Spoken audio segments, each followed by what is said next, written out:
춥지요. 예. 지금 우리 에어컨을 켜서 우리가 더운 줄은 모르겠는데 이 안에서는 더운 줄 모르는데 밖에 나가면 갑자기 그 사우나 들어가는 느낌이 들 겁니다. 어젯밤에도 보니까 그 열대야는 그래도 오밤중에 한 새벽이 되면은 25도 된다고 그래요. 25도 정도로 떨어진다고 그래요. 근데 제가 어제 밤새 보니까요. 31도더라고요. 31도에서 30도. 제가 밤새 그걸 봤어요. 이야. 그래서 무슨 온도가 이렇게 내려가지 않고 계속 이렇게 그 30도를 웃도는가 제가 놀랐습니다. 그럼에도 불구하고 건강한 모습으로 밝은 모습으로 나오신 여러분들을 축복합니다. 축복합니다. 사랑합니다. 자, 우리는 이런 생각을 가지고 있습니다. 모든 사람들이 당연하게 여기는 게 있어요. 우리 속담 중에 콩 심은 데 콩나고 팥 심은 데 팥난다.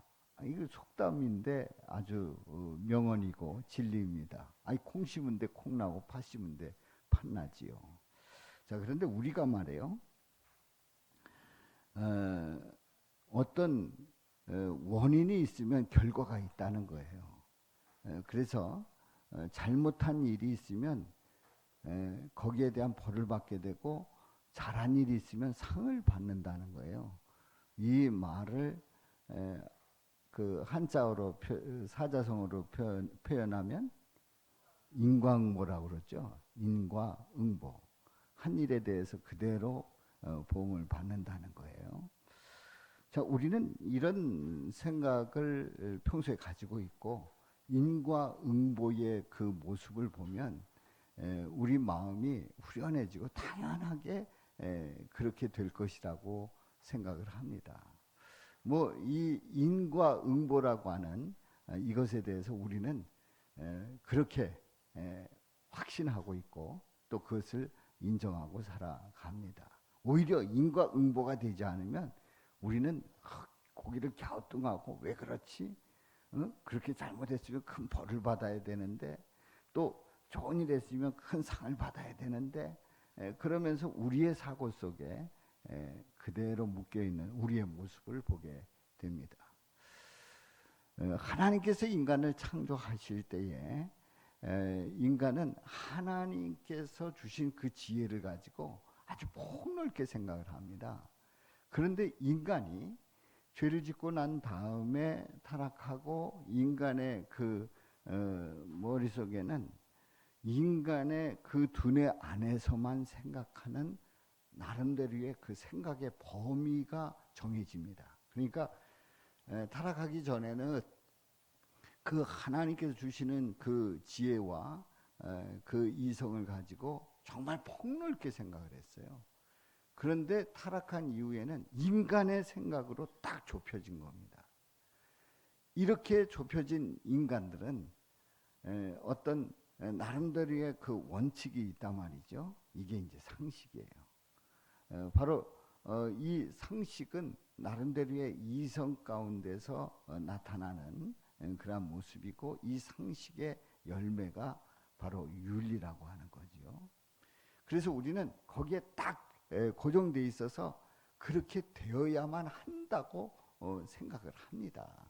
그러니까 우리는 하나님의 생각 그것보다는 우리가 생각하는 그 생각의 범위 안에서 생각하려고 하는 그런 한계를 가지게 되지요. 그래서 이런 한계 속에 있을 때 인간들은 하나님의 그 생각, 하나님께서 하신 일들에 대해서 상당히 회의를 가지게 되고 의문을 가지게 되고 그리고 그것은 비합리적이고 비과학적이라고 비이성적이라고 그렇게 여기고 그리고 못마땅해 합니다. 그런데 이런 책이 있어요. 비상식적이고 그리고 비논리적인 책이 있어요. 그래서 인간의 생각을 뛰어넘는 그런 책이 있어요. 그 책이 어떤 책이죠? 성경입니다. 성경이에요. 성경을 우리의 상식과 우리의 이성으로, 우리의 상식으로, 우리의 윤리로 본다라고 하면은 성경은 말도 안 되는 책이에요. 생각해 보세요. 죄를 지었으면 당연히 지옥 갑니다. 근데 죄 지은 사람이 천국 간다는 거예요. 율법을 잘 지켰어요. 근데 예수님이 내가 너와 너희들과 가는 길이 다르다라고 말씀을 합니다. 이게 말이 되질 않습니다.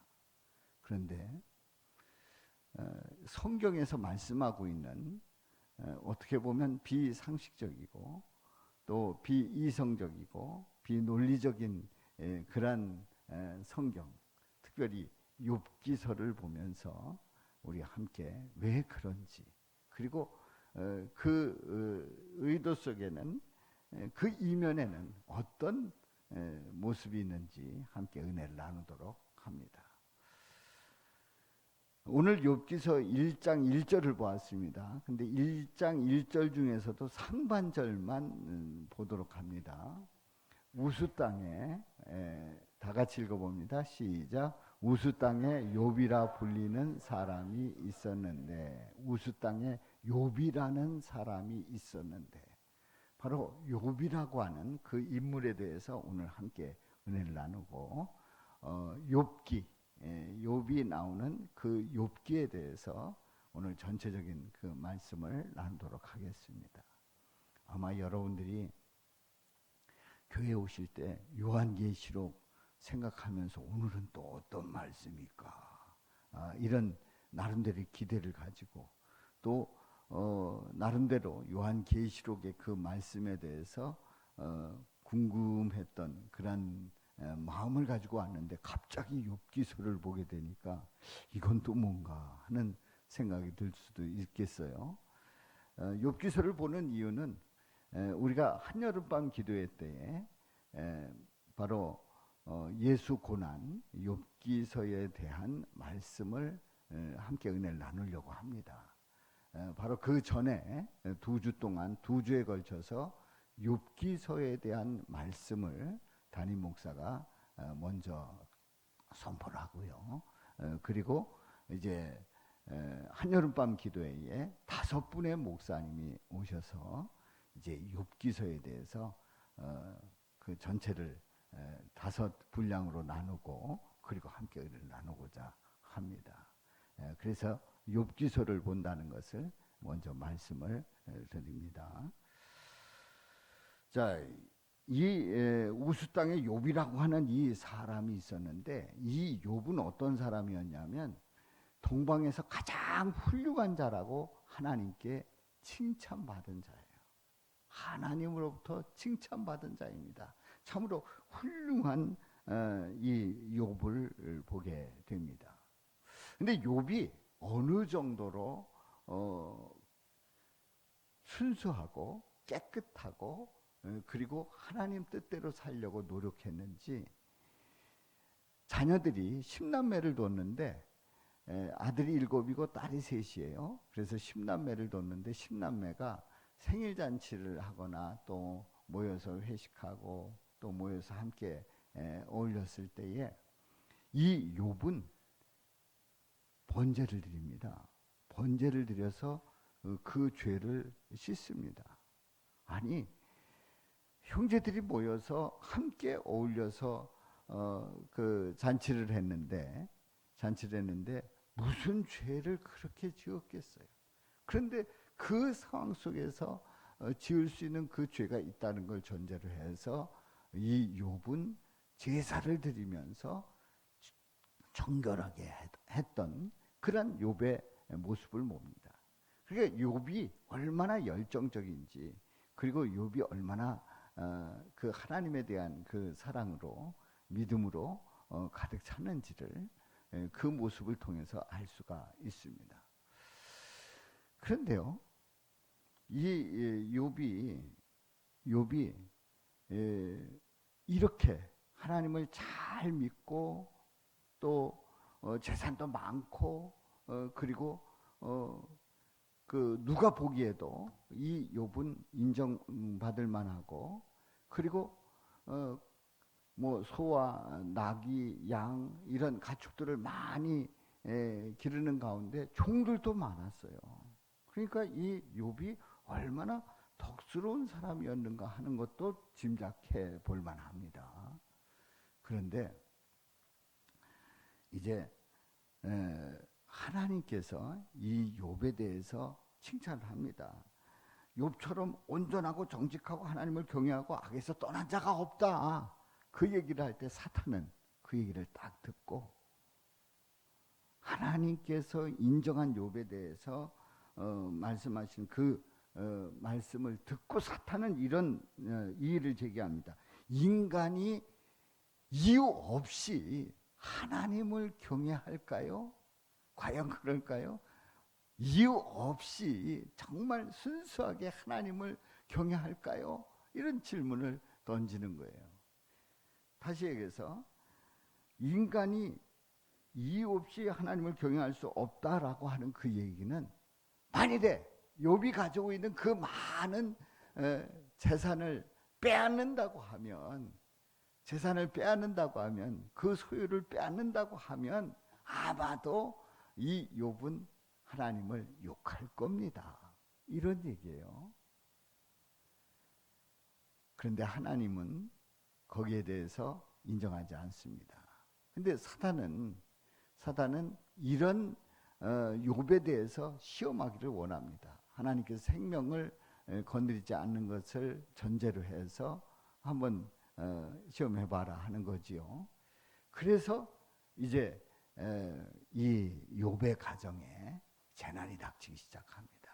큰아들 집에서 잔치가 벌어졌는데 갑자기 종이 달려와서 전해주는 그런 소식이 스바 사람들이 와서 소와 나귀를 빼앗고 종들을 죽였다는 거예요. 그리고 또 그 종이 소식을 전하고 돌아서기도 전에 또 다른 종이 와서 소식을 전합니다. 하늘에서 불이 떨어져서 양과 종들을 불태워 죽였다는 거예요. 근데 그 종이 돌아서기도 전에 또 다른 사람이 달려옵니다. 갈대아 사람이 와가지고 낙타를 빼앗고 그리고 종들을 죽였다는 거예요. 재난이 연거푸서 계속됩니다. 여러분들 이거 이해가 돼요? 있을 수 없는 일이 욥에게 계속해서 벌어집니다. 연타로 이어지고 있어요. 그런데 놀라운 사실은 아니 세 번째 종이 와서 보고하고 돌아설 때에 또 종이 달려오는데 보니까 큰아들 집에 있는 종이 달려오는 거예요. 그런데 아니 세상에 태풍이 이 큰아들 집에 불어왔다는 거죠. 그리고 7남매 모두 죽었다는 거예요. 이 욥에게는 아주 충격적입니다. 옷을 찢습니다. 정말 옷 찢는 정도가 아닌 거죠. 그러면서 그 마음 아파하는 이 욥의 모습을 봅니다. 이제 그 뒤로 더 이어지는 말씀들이 있습니다만은 이제 다음 주에 이어서 그 뒤로 이어서 계속해서 은혜를 나누도록 합니다. 자, 우리는 이 욥기서를 보면서 또 욥의 모습을 보면서 또 욥이 재난을 당하는 그 모습을 보면서 이 고난 속에서 도대체 뭘 말씀하실까? 그래서 저는 세 가지 질문을 던져봅니다. 첫 번째 질문은 욥기를 읽으면 어렵고 지루한 이유는 뭘까요? 아니 욥기를 읽으면 어렵고 지루한 이유가 도대체 뭐냐 말이에요. 두 번째로 인간의 논리와 이성으로 하나님을 알 수 있을까요? 그리고 욥기를 제대로 해석하기 위해서 대전제가 있는데 그 대전제는 뭘까요? 자, 앞에서 이제 제가 이런 말씀을 드렸어요. 인과응보 사상. 인간은 인과응보 사상에 빠져 있어요. 그래서 그 원인에 대한 그 결과가 그대로 이어진다라고 하는 이러한 사상으로 우리는 그야말로 좀 조금 속된 말로 쩔어 있는 거예요. 거기에서 벗어날 수가 없어요. 인과응보에 대한 그런 그 결과가 아니라고 하면 용납할 수가 없는 겁니다. 하나님은 인간을 이성적으로 생각하고 판단하는 그런 지혜로운 존재로 창조했어요. 그러니까 인간이 이성적으로 생각하고 또 가지는 그 지혜, 판단하는 그 지혜, 그 지혜로운 그 존재로 창조하셨다고 하는 것은 바로 하나님의 형상대로 또 하나님이 생각하는 그 부분에 대해서 많은 것을 인간에게 부여해 주셨다는 거지요. 그런데 인간은 하나님과 같이 완전한 지혜를 가진 존재는 아니지만 하나님의 법 안에서 생각하는 그러한 일들이 아름다운 생각이고, 그리고 인간의 그 한계는 끝이 없어 보일 정도로 대단한 인간의 사고를 가진 거지요. 그런데 인간이 죄를 짓고 타락합니다. 바로 인간은 자신이 마치 하나님이 된 것처럼 생각을 하고, 그런 생각에 빠질 때 인간은 죄를 짓고 타락하는 거예요. 그 교만이 타락을 불러온 거지요. 그 뒤부터는 인간은 생각하기를 그 인간의 하나님을 떠나서 인간의 생각의 범위 안에 갇히게 됩니다. 자, 제가 손으로 표현한다고 하면은 하나님의 생각이 이만큼이라고 한다고 하면 타락하고 난 인간의 생각은 완전히 축소돼 가지고 인간의 두뇌 속에 이렇게 갇히게 되는 겁니다. 그러니까 하나님께서 생각하는 하나님의 그 원리를 인간은 더 이상 생각할 수가 없는 거예요. 왜요? 인간의 범위 안에 자기의 그 이성과 논리, 여기에 갇혀서 자신의 이성과 논리에 갇혀가지고 인간이 생각하는 그 원칙대로 돌아가야 된다는 생각을 하는 거예요. 더 크게는 누구 법칙이 있어요? 하나님의 법칙이 있잖아요.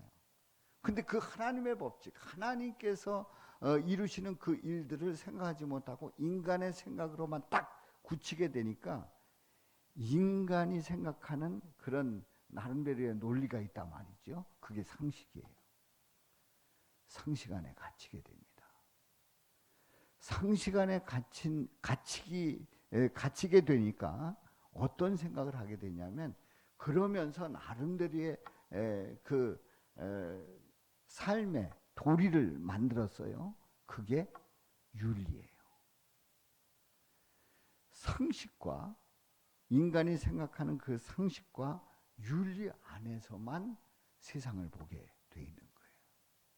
그래서 우리가 아무리 뛰어난 생각을 한다고 할지라도 하나님의 생각은 하지 못하는 거예요. 하나님의 뜻하신 바가 뭔지를 모르는 것이 인간의 한계입니다. 타락한 인간의 한계입니다. 우리는 분명히 인정해야 됩니다.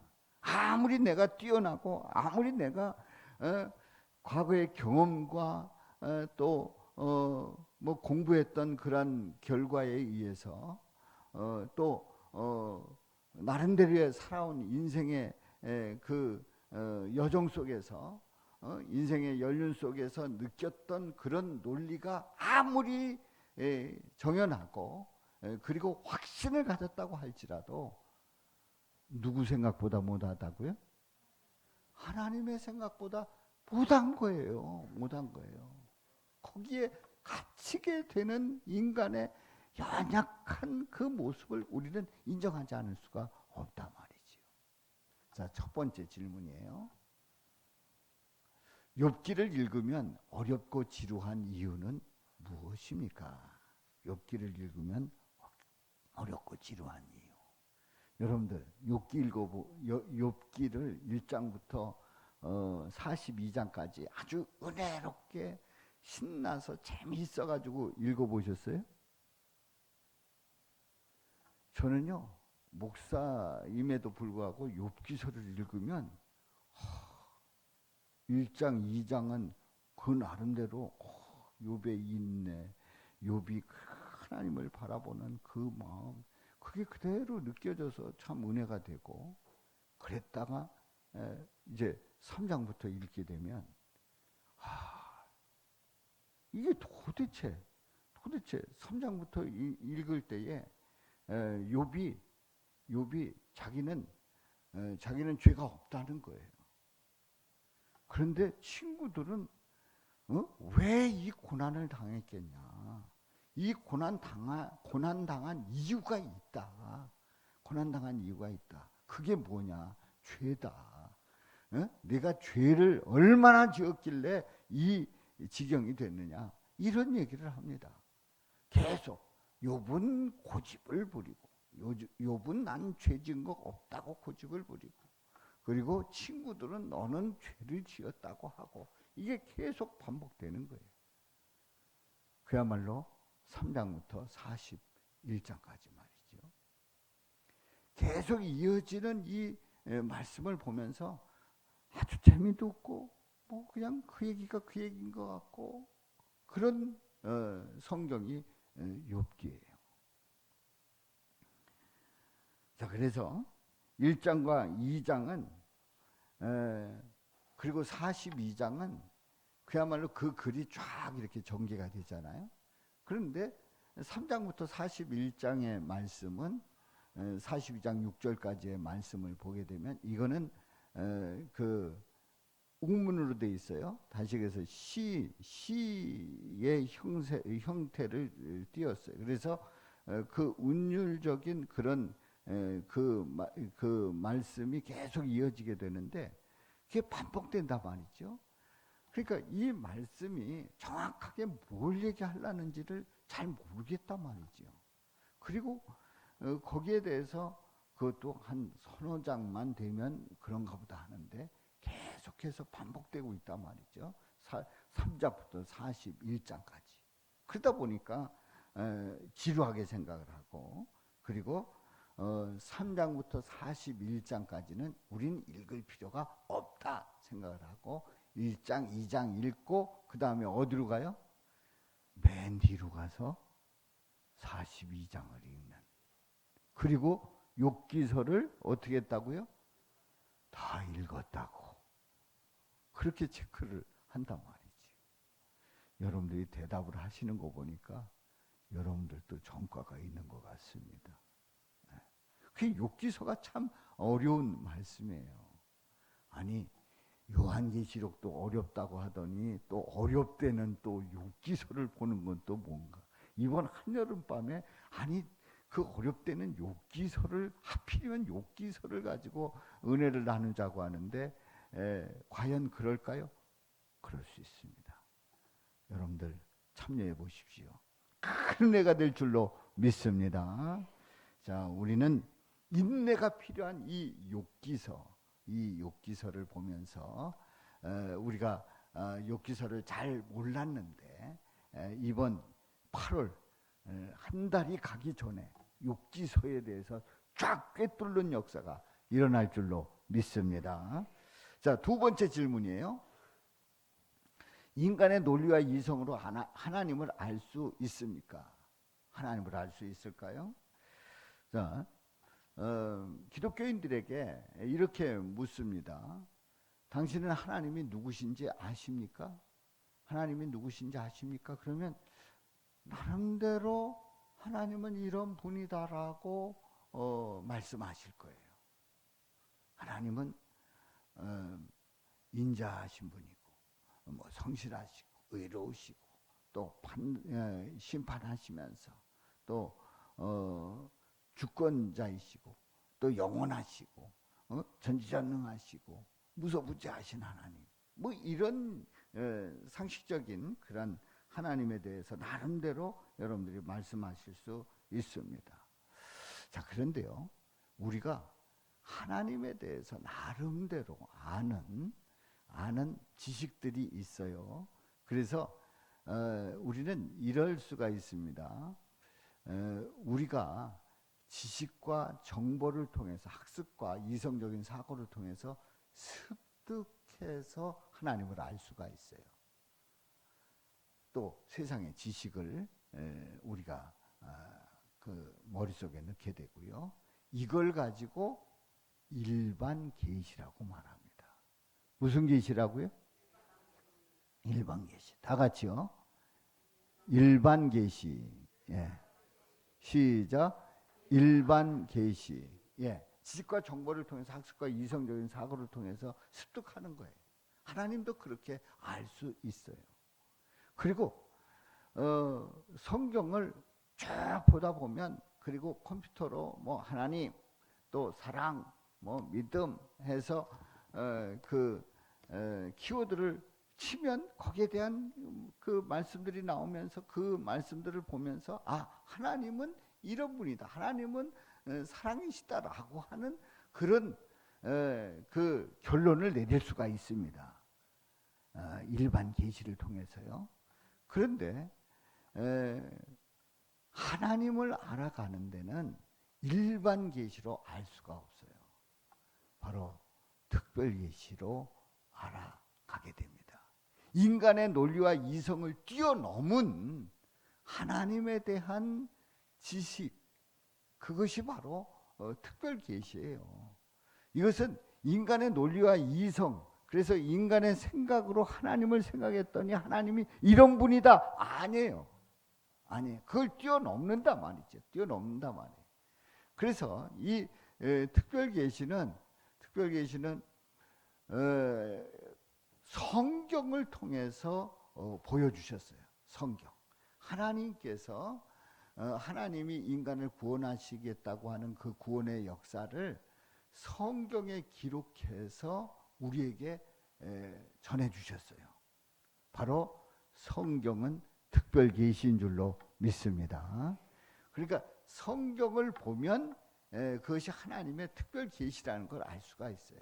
그러니까 인간의 생각과 논리에 의해서 된 것이 아니라 하나님께서 성경을 통해서 내가 너희를 이렇게 구원하고자 한다는 것을 보여주셨단 말이죠. 자, 그런데 그러면 성경 다 보면, 성경 읽으면 특별 계시를 이미 받은 거네요. 그 특별 계시를 꿰뚫었네요. 아닙니다. 구원자가 계시하실 때만 열리는 특별 계시예요.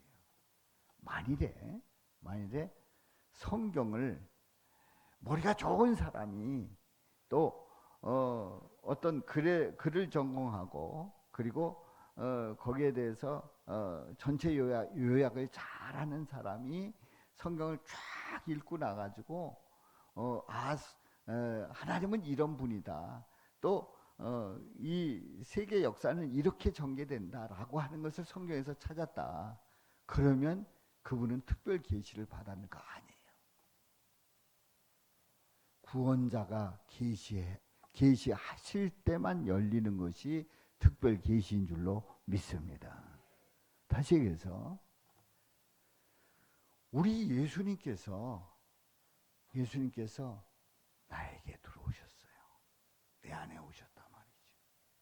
그런데 그 예수님이 내가 너를 사랑하노라 말씀하시는 거예요.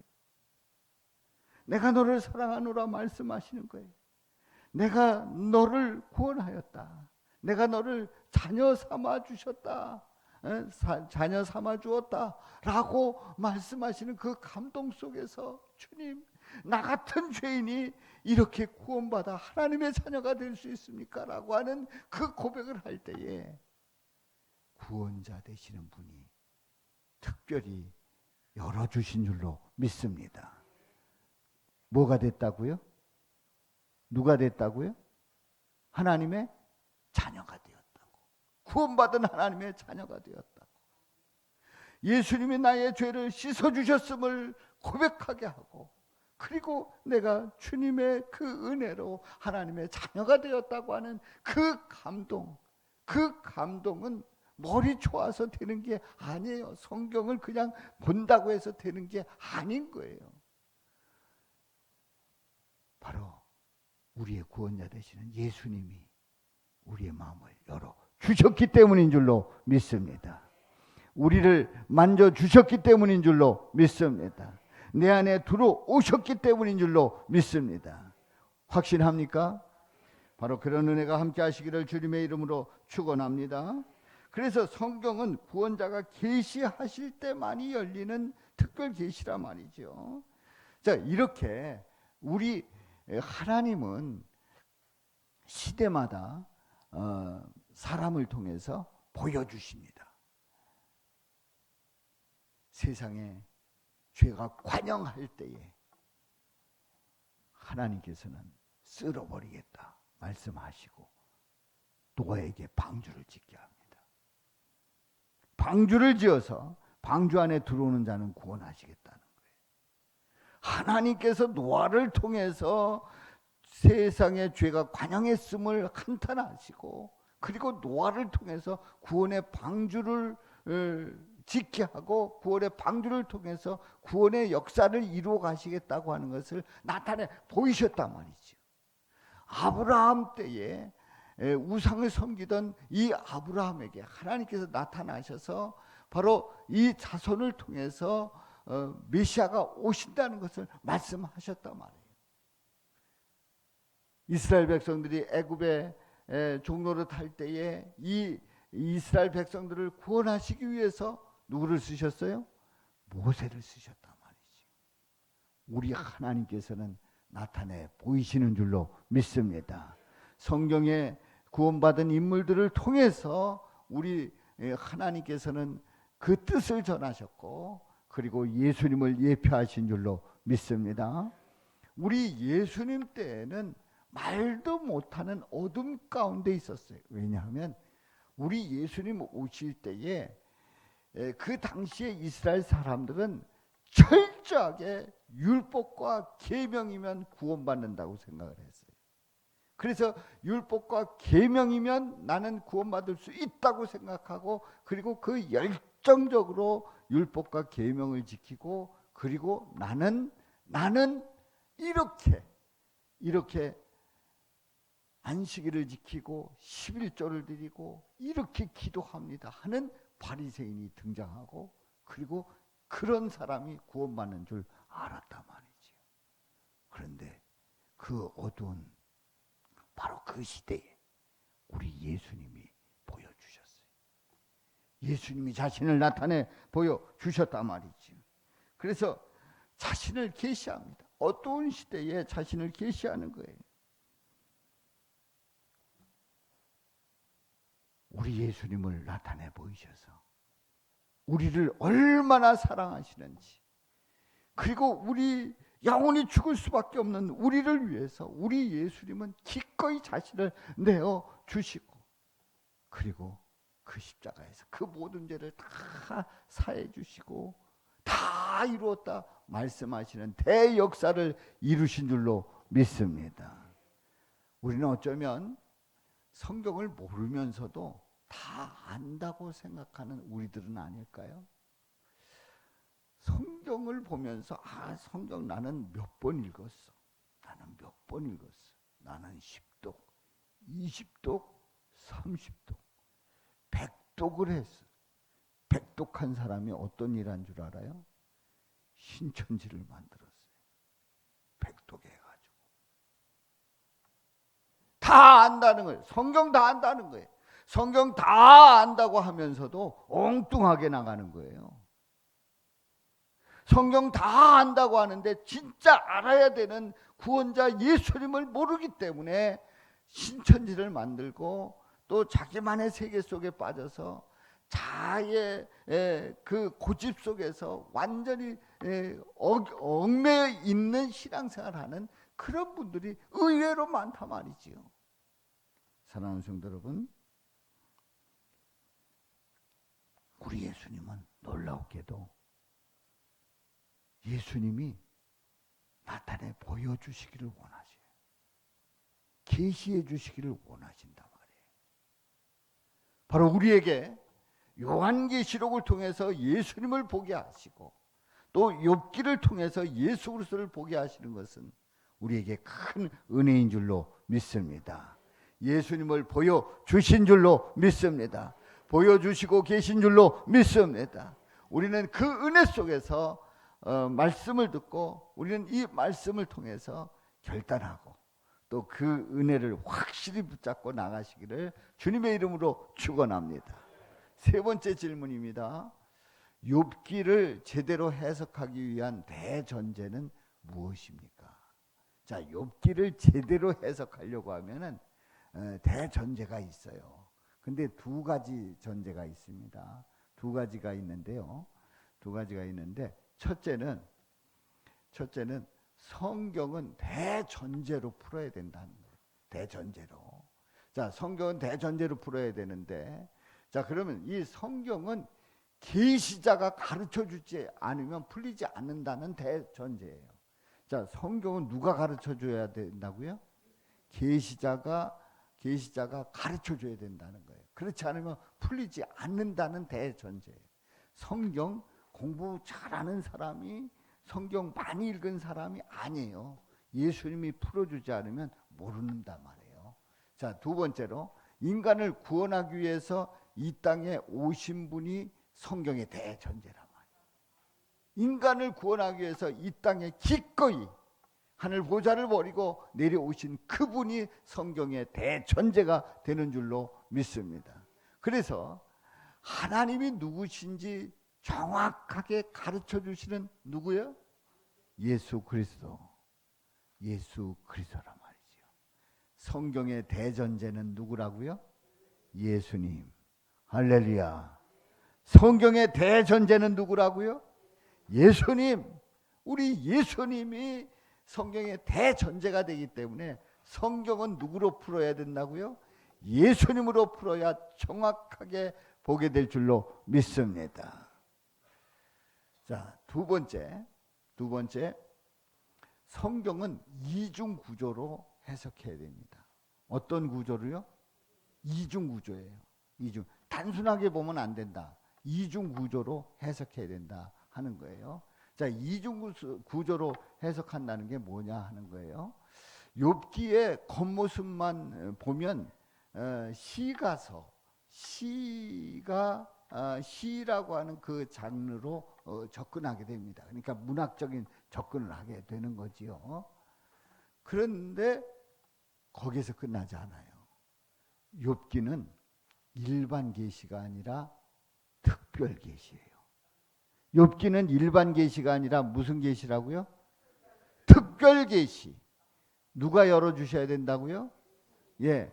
하나님, 우리 예수님이 열어 주셔야만 하는 특별 계시인 줄로 믿습니다. 그러니까 욥기를 그냥 어떤 시가서의 한 편이다, 한 성경이다라고 보면 욥기는 아무리 읽어도 엉뚱하게 읽게 된단 말이지요. 욥기는 일반 계시가 아니라 특별 계시라는 말은 우리 예수님이 열어 주셔야 될 줄로 믿습니다. 또한 우리는 이 욥기서를 이렇게 보면서 이제 겉과 속을 봐야 돼요. 욥기의 겉을 뭐라고 그래요? 표면이라고 그래요. 자, 욥기의 겉표면, 그냥 욥기를 그냥 보면 어떻게 이해하게 되냐면 이해할 수 없는 고난을 받은 어느 인간의 이야기. 이해할 수 없는 고난. 아니, 죄도 없다면서 그렇게 하나님이 칭찬했다면서 왜 고난 받아야 돼? 이런 고난을 받은 욥의 이야기로 보게 되는 거예요. 근데 아니라는 거죠. 이거 겉에만 보면 안 된다는 거예요. 겉에만 보면 안 된다는 거예요. 자, 욥기의 속을 봐야 됩니다. 그 이면을 봐야 돼요. 그 이면을 본다는 게 뭐냐면 인간을 구원하기 위해서 자신을 계시하신 누구의 이야기? 예수님의 이야기로 봐야 될 줄로 믿습니다. 그러니까 욥기서를 볼 때 욥의 이야기가 아니라 누구의 이야기다? 예수님의 이야기로 봐야 된다는 거예요. 맞습니다. 여러분들 성경을 읽으실 때, 욥기를 읽을 때에 욥에 대한 이야기야 아닙니다. 그건 겉에만 보는 거예요. 그 속을 볼 수 있어야 됩니다. 예수님으로 봐야 합니다. 그렇습니다. 그래서 우리는 욥기의 겉표면은 그리고 속 이면은 분명히 욥의 이야기인 줄 알았더니 그 이야기가 누구의 이야기다? 예수님의 이야기라는 것을 분명히 알 수가 있지요. 자, 우리는 성경을 볼 때에 사람 중심으로 보잖아요. 다시 얘기해서 욥기를 욥으로 보잖아요. 그러면 욥의 그 윤리의 길로 엇나가게 된다는 얘기예요. 다시 얘기해서 사람 중심으로 보는 게 아니라 누구 중심으로 봐야 돼요? 예수님 중심으로 봐야 돼요. 그래야 우리 하나님의 뜻을 정확하게 알고 또 우리 주님께서 욥을 통해서 우리를 어떻게 역사하시는지를 깨닫게 될 줄로 믿습니다. 그래서 예수님은 성경이 말하고자 하는 핵심인 줄로 믿습니다. 유일한 구원자가 되십니다. 아멘. 그렇습니다. 우리는 이 사실을 분명하게 고백하고 우리 욥기서를 볼 때에 욥기서를 통해서 예수님의 그 놀라우신 은혜와 사랑을 체험하고 깨닫게 될 줄로 믿습니다. 자, 우리 예수님께서 아버지의 사랑이 제자들에게 있기를 간구하는 그 기도를 봅니다. 요한복음 17장 28절에 우리 다 같이요 시작. 내가 아버지의 이름을 그들에게 알게 하였고 또 알게 하리니 이는 나를 사랑하신 사랑이 그들 안에 있고 나도 그들 안에 있게 하려 함이니이다. 아멘. 한마디로 해서 하나님을 사랑한 그 사랑이 제자들에게도 함께하고 또 믿는 자들에게 함께하기를 원한다는 거예요. 바로 욥의 고난은 예수님의 고난이고 그리고 예수님의 사랑을 나타내 보이고 있다는 얘기지요. 자, 여러분들 보물찾기 많이 해보셨죠?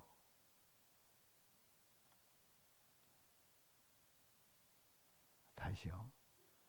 이건 잠시 후에 보물찾기 얘기하고요. 고난은 뭐예요? 계시예요. 고난은 뭐라고요? 계시예요. 자, 고난 속에서 뭐를 나타내 보이신다는 거예요? 욥의 고난을 통해서 예수님의 고난을 계시한다. 곧 나타내 보이신다는 거예요. 아멘입니까? 욥의 고난을 보면서 예수님의 고난을 계시한다. 나타내 보이고 계시다 말이에요. 자, 그런데 여기에서 욥기를 욥이라고 하는 인물의 인내라고 교훈을 삼는다. 욥기서를 보면서 욥의 인내다. 욥은 끝까지 인내해서 인내라고 하는 교훈을 삼는다. 그렇다고 하면 성경의 대조를 모르고 성경의 이중 구조를 모르기 때문에 그렇게 말하는 겁니다. 욥의 이야기는 누구의 이야기라고요? 예수님의 이야기. 욥의 고난은 누구의 고난이라고요? 예수님의 고난. 예수님의 고난 속에서 그 고난을 왜 당하셨는지를 말씀하고 계신 거예요. 바로 예수님이 고난 받으신 이유는 우리를 어떻게 하기 때문에요? 사랑하기 때문에. 바로 우리를 향한 그 크신 그 사랑이 얼마나 큰지를 욥의 고난을 통해서 보게 되는 거지요. 자, 여러분들 보물찾기 해보셨어요? 예, 초등학교 다닐 때 소풍 가면 이제 보물찾기 시간이 있잖아요. 어떻게 하다 보니까 점심시간 지나고 보물 찾기 시간이라는 거예요. 아니 언제 보물을 숨겨놨다고. 그래가지고 보니까 이제 식사할 때, 점심 식사할 때 선생님이 가서 이렇게 다 보물을 숨겨놔요. 근데 보물을 여러분들 잘 찾아보셨어요? 어때요? 여러분들 어렸을 때 보물 잘 찾아보셨어요? 찾는 편이에요? 못 찾는 편이에요? 찾는 편이에요, 그래도? 네. 저는 잘 못 찾는 편이었어요. 그래서 보물 찾기 하면 아주 스트레스를 엄청 받았었어요. 가면 없는 거예요. 가면 없는 거예요. 어? 근데 어떤 아이가 보물을 잘 찾는 비결이 있었더라고요. 그 아이는 다른 아이들 다 찾고 막 이럴 적에 계속해서 그 아이는 선생님만 보는 거예요. 선생님 눈만 보는 거예요. 선생님 눈만. 선생님 눈만 계속해서 뚫어지게 쳐다보는 거예요. 그러니까 선생님이 이렇게 보고 있다가 어떤 아이가 그 옆을 살짝, 그걸 건드리지 않고 보물 옆을 살짝 지나갈 때 그거를 한번 본단 말이죠. 그럼 그 아이는 선생님 눈 보고 있다가 가서 딱 찾는 거예요.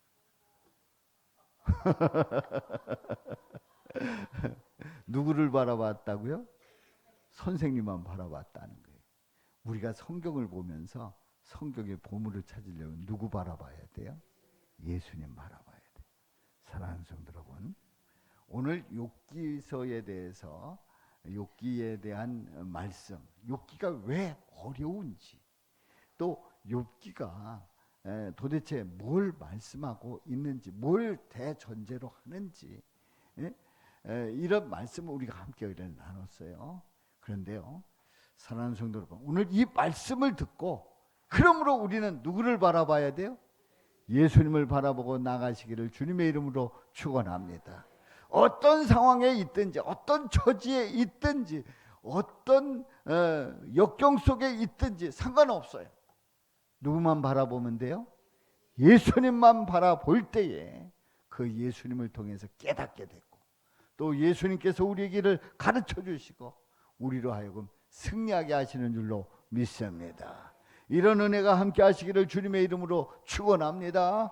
그래서 한여름밤 기도에 여러분들이 믿음으로 참여해서 욥기의 예수 고난을 깊이 깨닫고, 그리고 그 고난 속에서 예수님의 그 사랑이 얼마나 큰지를 이제 한여름밤 기도회를 통해서 깨닫게 되고 우리가 뜨겁게 기도하는 그러한 시간이 될 것입니다. 이런 은혜가 함께 하시기를 주님의 이름으로 축원합니다. 자, 한번 외쳐봅니다. 욥의 고난을 표면으로 보면 인간의 인내와 윤리로 보게 되지만, 욥의 고난을 이면으로 보면 예수님의 은혜와 사랑으로 체험하게 된다. 아멘. 우리 다 같이 시작. 욥의 고난을 표면으로 보면 인간의 인내와 윤리로 보게 되지만 욥의 고난을 이면으로 보면 예수님의 은혜와 사랑으로 체험하게 된다. 아멘. 살아계신 아버지 하나님, 오늘 말씀